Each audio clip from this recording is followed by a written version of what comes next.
বাটা মাছ tomato দিয়ে ভুনা করব।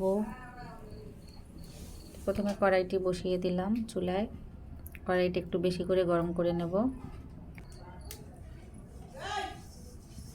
এভাবে একটু মুছে নিতে হবে। কড়াইয়ে পানি থাকলে তেল দিলে আর কড়াইতে আর তেলটা ফুটবে না। কড়াইটা গরম হয়ে গেলে ভালোভাবে এখন আমি এটা তেল দিয়ে দেব। মাছগুলো ভালোভাবে লবণ হলুদ মাখিয়ে নিলাম। তেলটা গরম হয়ে গেলে মাছটা এখন দিয়ে দিব। প্রথমে একটা মাথা দিয়ে দিলাম, সিলভার কাপ মাছের মাথা। মাছগুলো হচ্ছে আমাদের পুকুরের মাছ, এখানে সব মিশালে এখানে মাছ আছে, সিলভার কাপ মাছ, সরপুঁটি, বাটা মাছ। মাছগুলোকে আমি দুই ভাগে ভাগ করে ভাজবো। মাছগুলো হচ্ছে কিছুক্ষণ জাল করার পর এপাশ ভাজা হয়ে গেলে এই যে দেখুন উল্টিয়ে নিলাম। খুব সুন্দর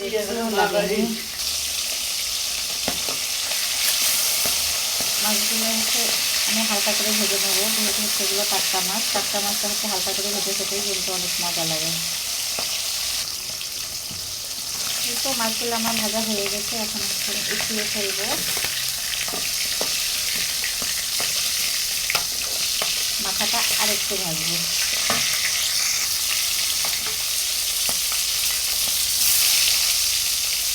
এখানে আমার আরো কয়েক পিস মাছ ছিল, এগুলো দিয়ে দিলাম।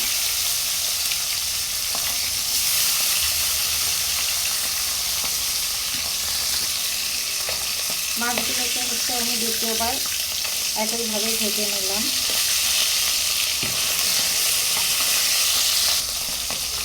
মাছগুলো সাইড করে এখানে আমি পেঁয়াজগুলো দিয়ে দিলাম, কয়েকটা কাঁচামরিচও দিয়ে দিলাম। এগুলো সব মাছগুলো একটু লাল লাল করে ভেজে নেব।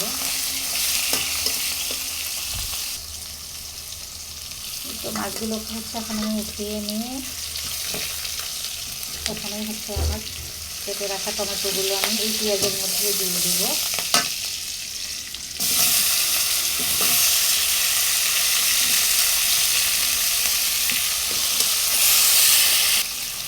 টমেটোগুলো শুধু এভাবে তেলে ভেজে নিয়ে এখন আমি এখানে পরিমাণ মতো লবণ, হলুদের গুঁড়ো, মরিচের গুঁড়ো,